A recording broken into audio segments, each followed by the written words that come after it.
પણ મોટાભાગના શિક્ષકોને પણ ખબર નથી કે હું જે વિજ્ઞાન ભણાવું છું એ આ બાળકોને શું કામ ભણાવું છું. નમસ્કાર મિત્રો, સાયન્સ ઓફ લર્નિંગમાં આપ સૌનું હાર્દિક સ્વાગત છે. અત્યારે આપણે પાલિતાણાથી 22 કિલોમીટર એકદમ અંતરિયાળ વિસ્તારમાં જે વિજ્ઞાન યજ્ઞ જેવું કામ ચાલી રહ્યું છે એવા આવિષ્કાર નામના સેન્ટર પર છીએ. આપણી સાથે આ આવિષ્કાર કેન્દ્રના પ્રણેતા એવા ડૉક્ટર અરુણભાઈ દવે છે, જેઓ ગુજરાતભરમાં એક સાયન્ટિસ્ટ અને એજ્યુકેશનિસ્ટ તરીકે જાણીતા છે. લોકભારતી સંસ્થાના મેનેજિંગ ટ્રસ્ટી છે અને ગામડામાં વિજ્ઞાનનું કામ કેવી રીતે કરી શકાય એનો જીવનભરનો અનુભવ ધરાવે છે. તો આપણે એમની પાસેથી જાણીએ કે આવિષ્કાર કેન્દ્ર શું છે અને શું કામ કરે છે. દાદા. હા, નમસ્તે. આપણે લગભગ 5મા ધોરણથી વિજ્ઞાનને એક વિષય તરીકે ભણાવીએ છીએ, પણ એ જાણે અભ્યાસક્રમનો અને પરીક્ષાનો મુદ્દો બની જતો હોય એવું દેખાય છે. મોટાભાગના વિજ્ઞાન ભણતા વિદ્યાર્થીઓને એ ખબર નથી કે મારે આ શા માટે ભણવાનું છે અને મને આનો જીવનમાં ક્યાં ખપ છે.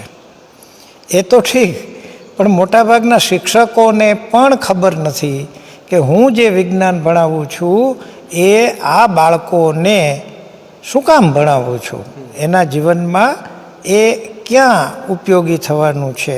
એટલે કે જીવાતા જીવનમાં આપણી જીવનશૈલીમાં વિજ્ઞાનનો ઉપયોગ ક્યાં કરવાનો છે એની એને ખબર નથી.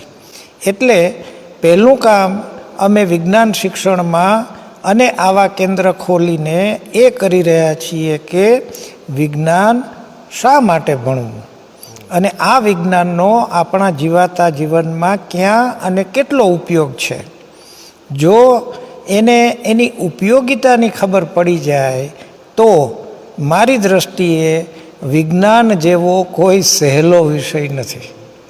એકદમ સાચી વાત. આપણે જાણીએ છીએ કે મોટી મોટી સાયન્સ લેબોરેટરીઝ મોટાભાગે શહેરોમાં હોય છે અને એવું આમ એક સામાજિક માનસિકતા પણ એવી છે કે વિજ્ઞાન ભણવું હોય તો શહેરમાં જવું પડે. તો આવો કેવો તમને વિચાર આવ્યો કે આપણે ગામડામાં વિજ્ઞાનની પ્રવૃત્તિ કરીએ?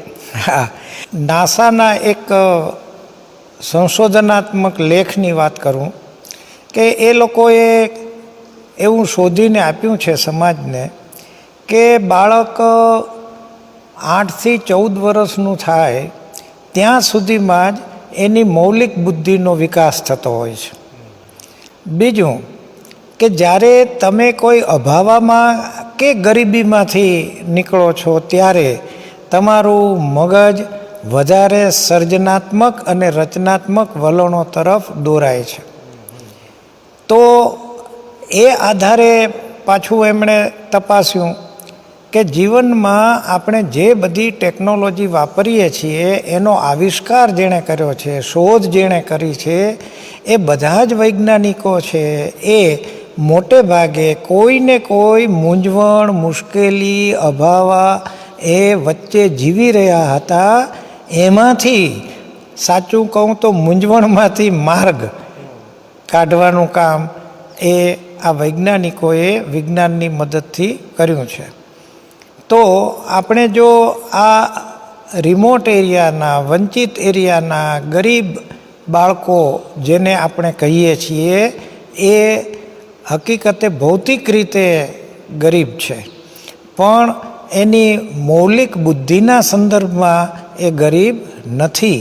તો એને જો આપણે તક આપીએ તો સંભવ છે કે એ લોકોના વૈજ્ઞાનિક વલણોની કેળવણી એ આપણે બહુ સારી રીતે કરી શકીએ અને એમાંથી જો કોઈકને પણ કોઈ સ્પાર્ક થઈ જાય તો સંભવ છે કે આપણને બહુ મોટો કોઈ સાયન્ટિસ્ટ પણ મળી આવે.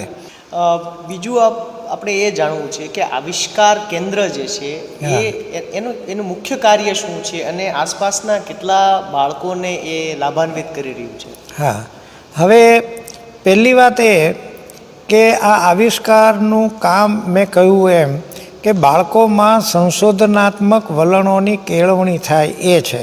હવે આ શું કામ આપણે ત્યાં? આનું કારણ એ છે કે આપણા શિક્ષણના ક્ષેત્રમાં બાલ મંદિરથી લઈને PhD સુધીના શિક્ષણના ક્ષેત્રમાં ક્યાંય સંશોધનાત્મક વલણોની કેળવણી થતી નથી.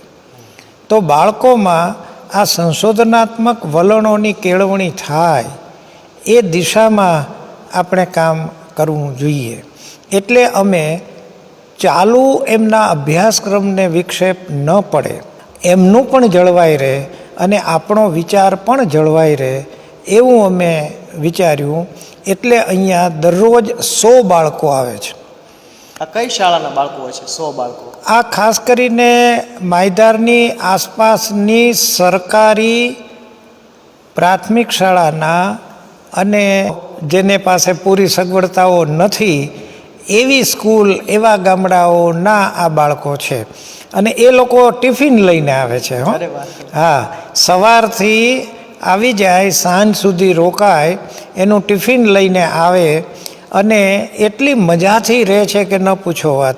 અને સાચું તો એ છે કે એ બાળકોને તો આ એક પિકનિક પણ થઈ જાય છે.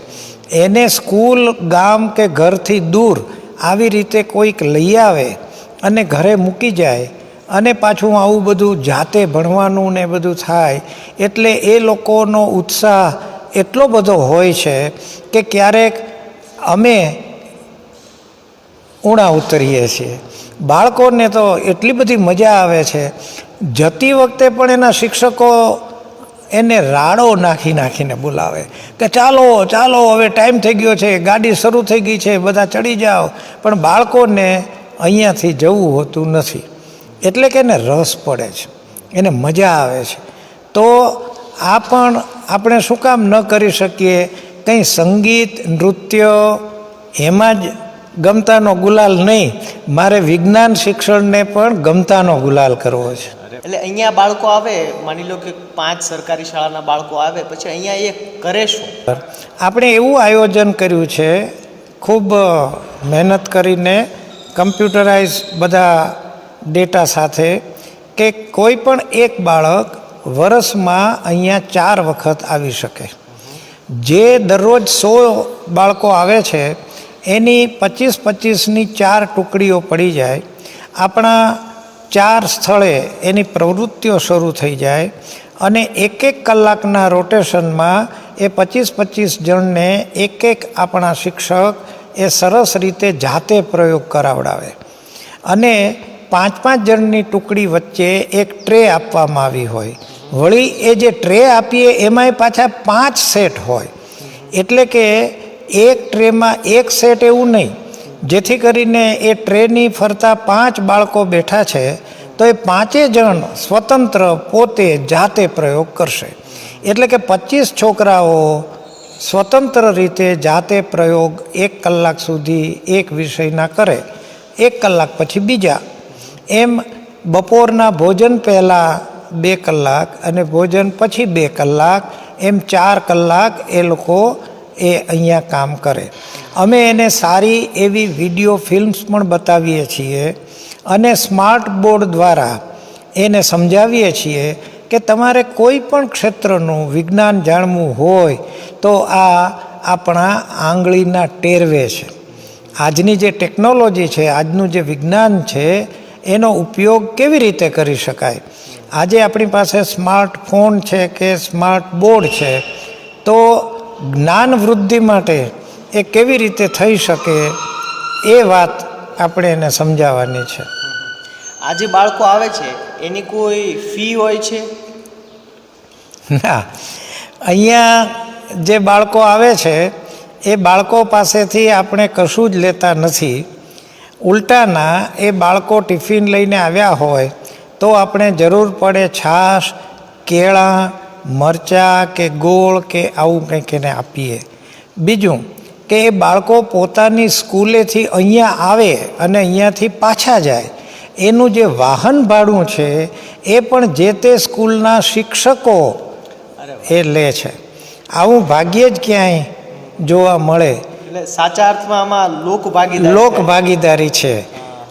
અમુક ગામડાઓમાં અમે એવું પણ કહ્યું છે કે ભાઈ તમારા બાળકોને અમે આવું સારું શિક્ષણ આપીએ છીએ ત્યારે તમે આ વાહન ભાડું ગામના જ કોઈક એવા વડીલો એ જો તમે આ સહન કરો તો બહુ સારું.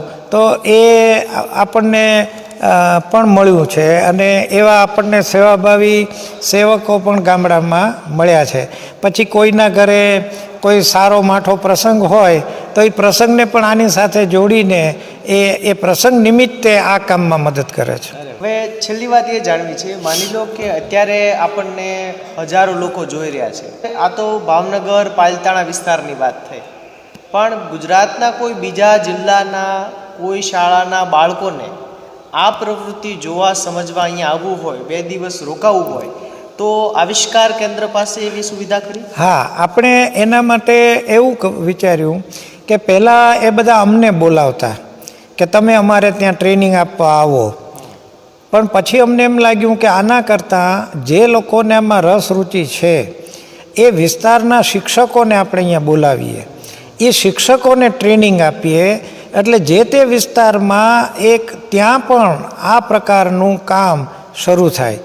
અમે જો ત્યાં એને ટ્રેનિંગ આપવા જઈએ અથવા તો એ લોકો જો અહીંયા આવે તો એ બહુ સીમિત થશે, પણ આપણે આને વ્યાપક કરવું હોય અને જે તે વિસ્તારમાં પણ કાયમ આ પ્રવૃત્તિ ઊભી થાય, ટકે, એ માટે અમે પ્રયત્ન કર્યો. અને મને કહેતા આનંદ થાય છે કે ગુજરાતની 14 NGO આ રીતે આપણી સાથે જોડાયેલી છે અને એ 14 NGOના લગભગ 45 જેટલા શિક્ષકોને આપણે દર 3 મહિને અહીંયા તાલીમ આપીએ છીએ.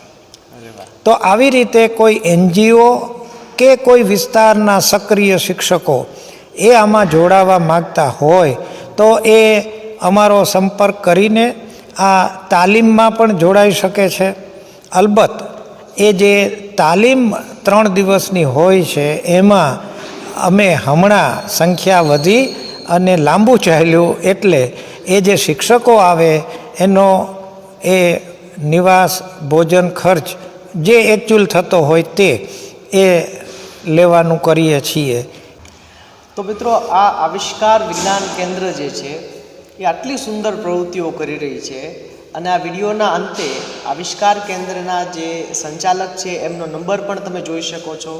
તો અહીંથી આપણા ગુજરાતભરની શાળાઓને, સંચાલકોને, અધ્યાપકોને, શિક્ષકોને પણ એક પ્રકારનું આહ્વાન કરવામાં આવી રહ્યું છે કે વિજ્ઞાનની કેળવણી કેવી રીતે કરી શકાય અને બાળકોમાં વૈજ્ઞાનિક અભિગમ કેવી રીતે વિકસાવી શકાય. તો મને લાગે છે કે આ વાત મજાની છે અને ડૉક્ટર અરુણભાઈ દવેનો ખૂબ ખૂબ આભાર કે એમણે આવો સરસ આવિષ્કાર કર્યો અને આપને સરસ સમય આપ્યો.